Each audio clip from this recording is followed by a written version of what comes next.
are in for such a treat. I have the joy and the honor and the pleasure of introducing our guest speaker today, Tracy Brown. Now, it's hard for me to even put into words how grateful I am that she is with us today. And I know that she is going to bless us with an amazing message because her life is her ministry. Now, many of us are already familiar with Tracy and her work, but just in case you aren't, I'm going to give you just a little short background on her. Tracy has been using New Thought spirituality to guide her life since 1986. She is a nationally recognized speaker, author, and teacher, and she is known for her ability to be able to help guide us through very sensitive conversations about the spiritual foundation in which we make value-driven decisions and, most importantly, take action. Tracy is also a practitioner in spiritual and religious science in Centers for Spiritual Living. She's very active, of course, at CSL Dallas. And I want to make sure to mention she's written several books, but her most recent is this: Stained Glass Spirit, Becoming a Spiritual Community Where Oneness Does Not Require Sameness. And I want to tell you, this is a profound divine idea. Okay, so I'm going to bring Tracy in now. Let's make sure I can do this. Yay! Technology works, yes. Yes, in this virtual space. Oh my gosh. So I know that this is virtual, but for all of my peeps out there, I want you to make sure to give Tracy a Unity of Arlington welcome, showing her all kinds of love and gratitude. And so I'm going to just leave it with you, Tracy. God bless you, and I'll see you at the end of your message. Mwah! Thanks, Reverend Ann. Oh my goodness. So one of the things that Ann did not mention is that in my New Thought journey, I actually have a direct connection both with Unity in general and with Unity of Arlington, because I lived in Arlington for 18 years before I moved into Dallas, into the city of Dallas proper, and I spent quite a few years coming in and out of Unity of Arlington. So even though it's virtual, I feel like I'm right with you and reconnecting with an energy that really served me during some times of transition when I moved from being or starting my business and being self-employed. So I feel like your family, and I hope that you will feel like I am a part of your family if you've not met me before during the next few minutes. And I'm really inspired to pick up on what Reverend Ann shared at the end of the meditation. The Ruth Bader Ginsburg quote, "Fight for the things that you care about, but do it in a way that will lead others to join you." I think that is so critical for us to consider, even as we are focusing on the theme for today, which is pray, then move your feet.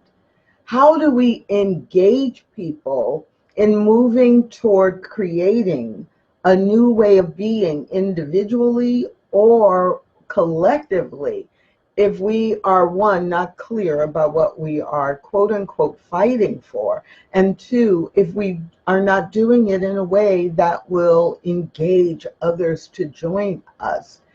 And so as I think about pray, then move your feet, there are four things that come to mind. Number one, prayer is good, but it is not enough. Number two, prayer is necessary.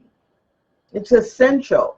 It's necessary. But I don't want to forget that prayer is for me. Prayer is not for God, right? Prayer is for me, or for each of us, or for us collectively, to get into alignment, to build our belief, because Spirit, God, the universe is already working. It already knows. It can do everything. It knows what to do, when to do, how to do it, and why. Prayer is necessary, but it's necessary for me, not for God to take action or to create life. Prayer establishes belief, and it seeds our faith. And then we must act on our desire or our belief, and demonstrate our faith. So the Ruth Bader Ginsburg quote for me is really tying that all together. Fight for things. Now the word fight might feel like something aggressive, or you hear the word fight and you might think of physical violence, but I don't think of it that way. When I hear the word fight, I hear the word make a commitment, take a stand. And isn't that what we are called to do with our faith? Take a stand for God, take a stand for good, take a stand that demonstrates that what we believe in is important.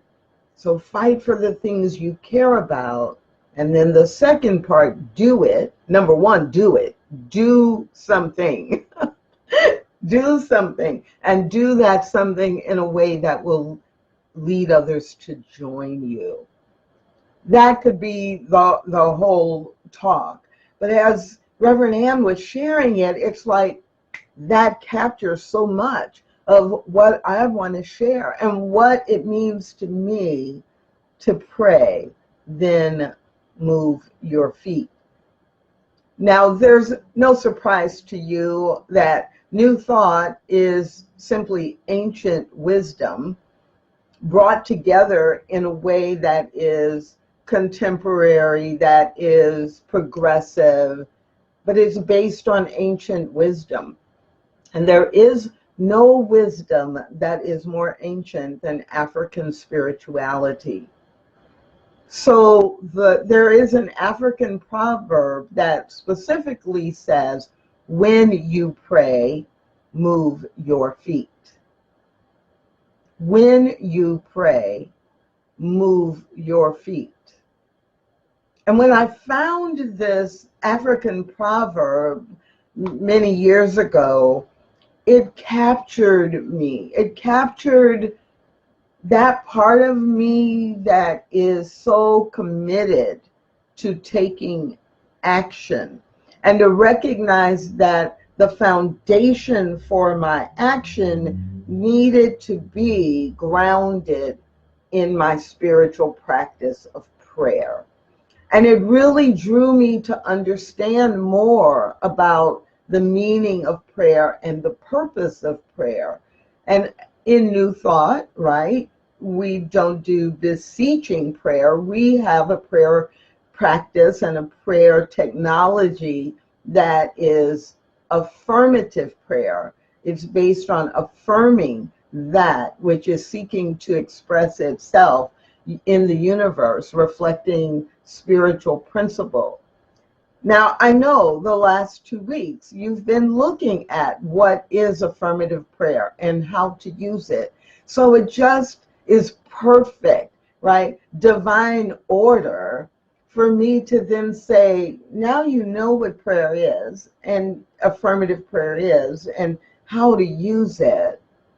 Let's then build on that foundation and use our prayer as the seed that then directs or motivates what we do next, which is take action. And so the ancient African spirituality or proverb that when you pray, move your feet, of course it shows up in New Thought in lots of ways. lots of ways. Like I found 20 or 20, almost 25 quotations that I could have used that remind us that it is not, our work does not end at the prayer that we speak or write.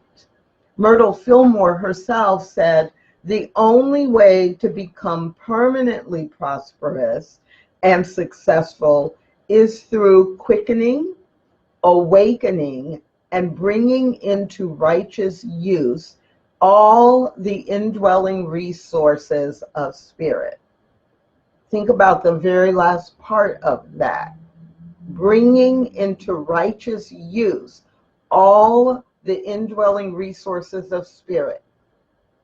Faith, my belief in love, harmony, wholeness, unity, the spiritual qualities of unity. If we look at the 12 powers and we say, each month I'm going to focus on a different power, it's more than just thinking about that power. We talk about how do we bring forth that power into our daily experience. Sometimes I like to imagine that someone is following me around in my waking hours and video recording what I do and what I say. And then I ask myself the question, do my actions reflect the spiritual qualities that I express, that I say I believe in?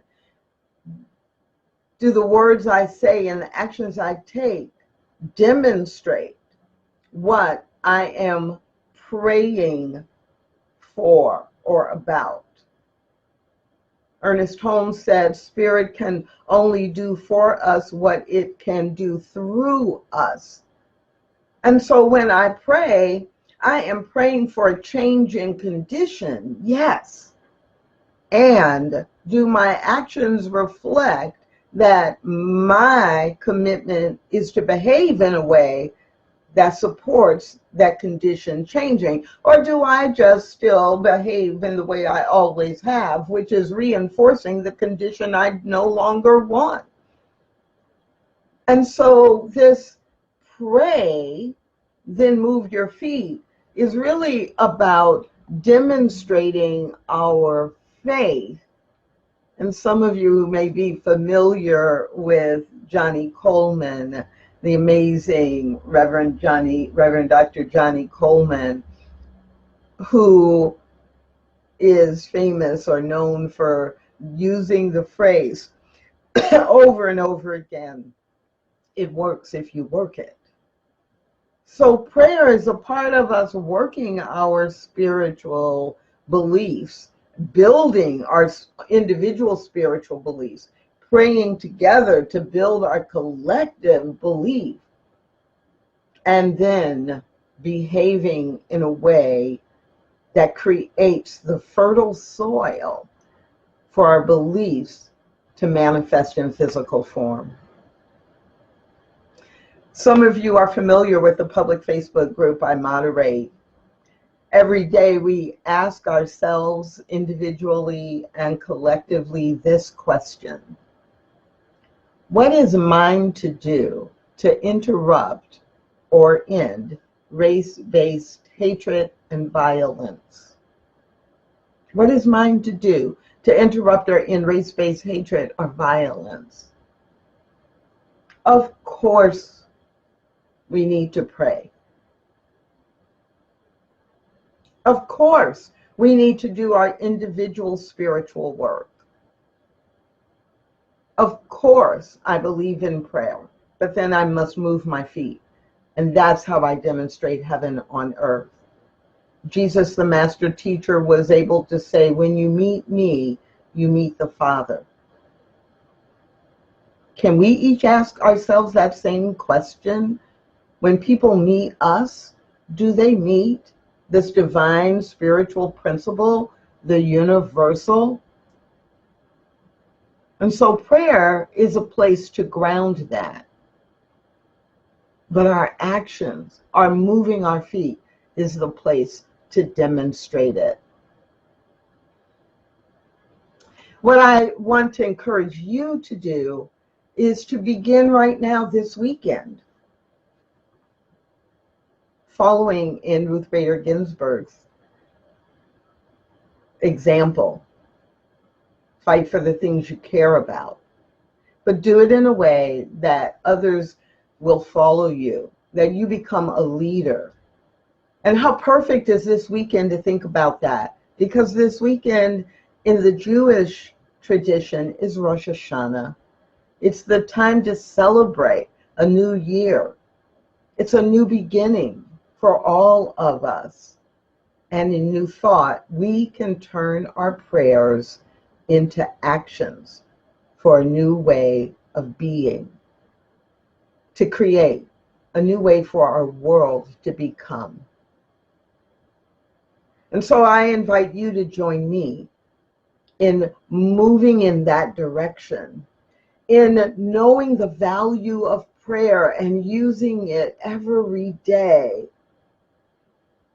and then supplementing prayer by moving your feet. And I would love to anchor this commitment in prayer, because that is the place that we want to begin our work. So please, simply join me in this prayer.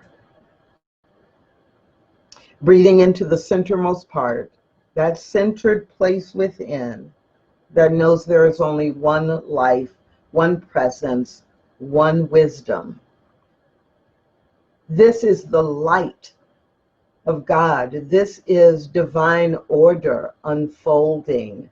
This is unity and harmony and love expressing.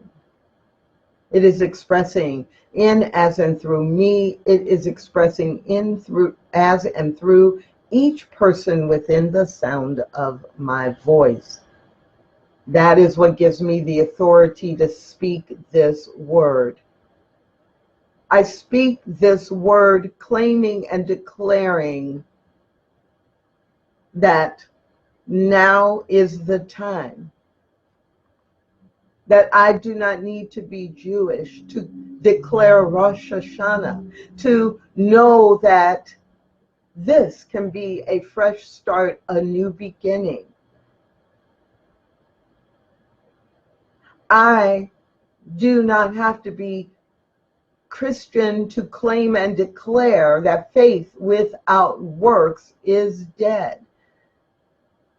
And in the second chapter of James, the guidance is right there to allow me and to direct my choices, to not stop at prayer, but to move forward into words and actions that demonstrate the kingdom of heaven on earth.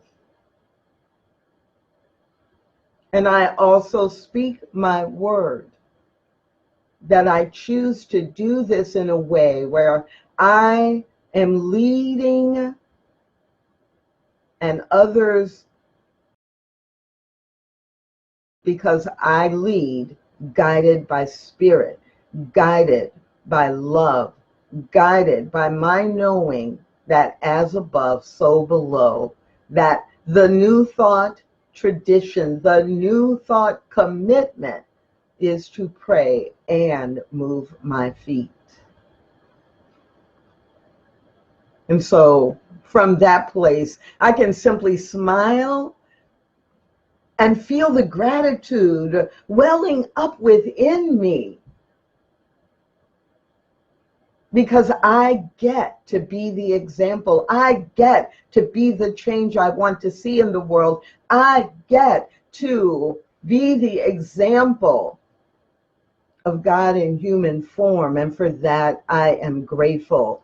And so it is easy for me to then release and surrender into the unfolding of this,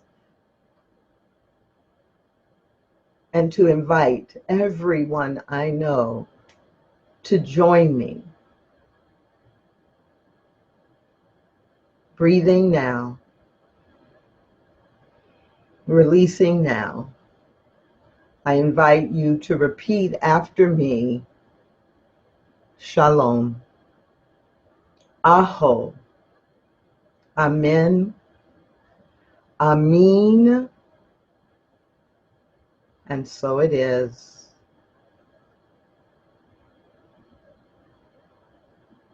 Amen.